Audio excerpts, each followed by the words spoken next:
வணக்கத்துடன் நம்ம ஒரு தமிழச்சி கல்யாண முருங்கை கீரையை வச்சு ஒரு ஈஸியான வடை எப்படி செய்யறதுன்னா இந்த சேனல்ல நம்ம பார்க்க போறோம். தேவையான பொருட்கள்: வடை செய்யறதுக்கு நம்ம அரிசியை தனியா ஊற வச்சிடலாம். நான் 280 கிராம் இட்லி அரிசி எடுத்திருக்கேன். இது கூட 50 கிராம் பச்சரிசி எடுத்திருக்கேன். பச்சரிசி சேர்க்கறதுனால வடை நல்லா கிறிஸ்பியா வரும். கூடவே 1 டேபிள் ஸ்பூன் உருட்டு உளுந்து எடுத்துக்கிறேன். உளுந்து சேர்க்கறதுனால வடை நல்லா சாஃப்டா வரும். இது எல்லாத்தையும் நம்ம கழுவிட்டு தண்ணி ஊற்றி 2லேருந்து 3 மணி நேரம் நம்ம ஊற வச்சுக்கலாம். அரிசி ஊறத்துக்குள்ள நம்ம அதுக்கு தேவையான பொடி நுணுக்கிடலாம். நான் 1 டேபிள் ஸ்பூன் உருட்டு உளுந்து எடுத்திருக்கேன். இதை பொன்னிறம் ஆகிற வரைக்கும் நம்ம வறுத்துக்கலாம். பாருங்க, வறுப்பட்டுருச்சு. இப்போ இது கூட நான் 2 காஞ்ச மிளகாய் சேர்க்கிறேன். நீங்கள் காரத்துக்கு ஏற்ற அளவுக்கு சேர்த்துக்கோங்க. இப்போ இது 2 நல்லா வறுப்பட்டுருச்சு. இதை நம்ம ஆற வச்சு ஒரு மிக்சர் ஜாரில் மாற்றிடலாம். இது கூட 2 டேபிள் ஸ்பூன் பொட்டுக்கடலை சேர்த்துப்போம். அடுத்து கூடவே பொடிக்கு தேவையான அளவு உப்பு சேர்த்துக்கலாம். எல்லாத்தையும் சேர்த்துட்டு இதை நல்லா நைஸாக அரைச்சி நம்ம எடுத்துப்போம். பாருங்க, இது மாதிரி நல்லா நைஸாக அரைச்சிக்கோங்க. இந்த பொடியை நம்ம வடை மேலே போட்டு சாப்பிட்றப்ப வடை ரொம்ப டேஸ்ட்டாக இருக்கும். அடுத்து நான் 10லேருந்து 15 கல்யாண முருங்கை இலையை நல்லா சுத்தம் பண்ணி கழுவிட்டு எடுத்து வச்சுருக்கேன். 10லேருந்து 15 இலை 300 கிராம் அரிசிக்கு கரெக்டாக இருக்கும். அரிசி 3 மணி நேரம் நல்லா ஊறி இருக்கு. இதை நம்ம இப்போது ஒரு மிக்சர் ஜாரில் மாற்றி அரைச்சிடலாம்.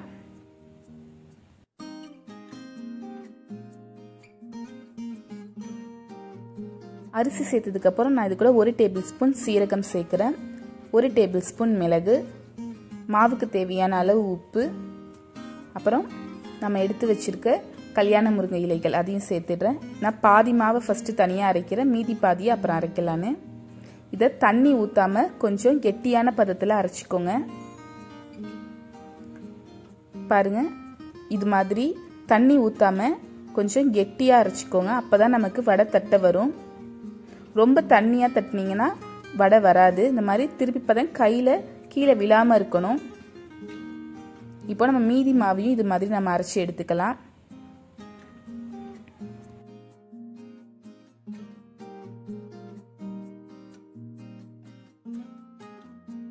வடை சப்பாத்தி மாவு பதத்தில் இருந்தால் தான் நமக்கு தட்டை கரெக்டாக வரும். ஸோ அதனால இது கூட நம்ம 2 டேபிள் ஸ்பூன் அரிசி மாவு சேர்த்துப்போம். அப்போ தான் இது சப்பாத்தி மாவு பதத்துக்கு வந்து நமக்கு வடை தட்டி பொரிச்சி எடுக்க கரெக்டாக இருக்கும். நீங்கள் ரொம்ப தண்ணி சேர்த்துட்டிங்கன்னா அரிசி மாவு இன்னொரு டேபிள் ஸ்பூன் கூட போட்டுக்கோங்க. நீங்கள் எப்படி அரைச்சாலுமே உங்களுக்கு 1 டேபிள் ஸ்பூன் அரிசி மாவு கண்டிப்பாக சேர்த்தா தான் அந்த பதம் கரெக்டாக வரும்.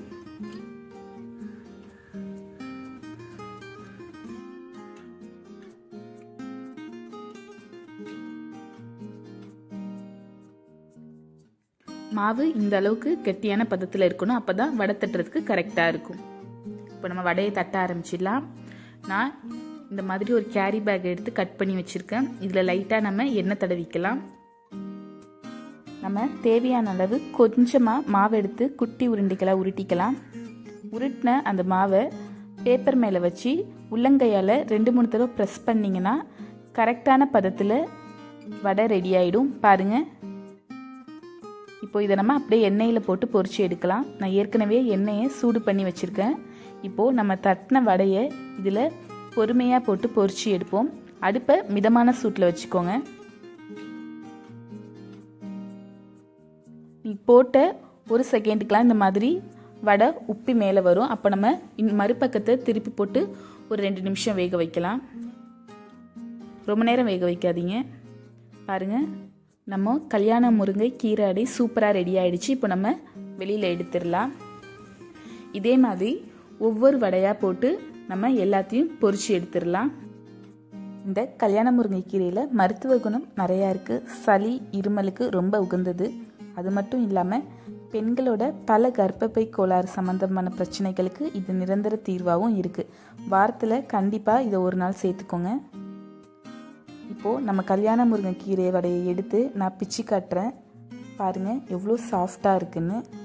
இது மேலே நம்ம ரெடி பண்ணி வச்சுருக்க இந்த பொடியை போட்டு சாப்பிட்றப்ப ரொம்ப டேஸ்ட்டாக இருக்கும். நீங்களும் வீட்டில் கண்டிப்பாக செஞ்சு சாப்பிட்டு பாருங்கள். இந்த வீடியோ உங்களுக்கு பிடிச்சிருந்தா லைக் பண்ணுங்கள், ஷேர் பண்ணுங்கள். மறக்காமல் நம்ம ஒரு தமிழ் சேனலை சப்ஸ்கிரைப் பண்ணுங்கள். மீண்டும் மற்றொரு வீடியோவில் சந்திப்போம்.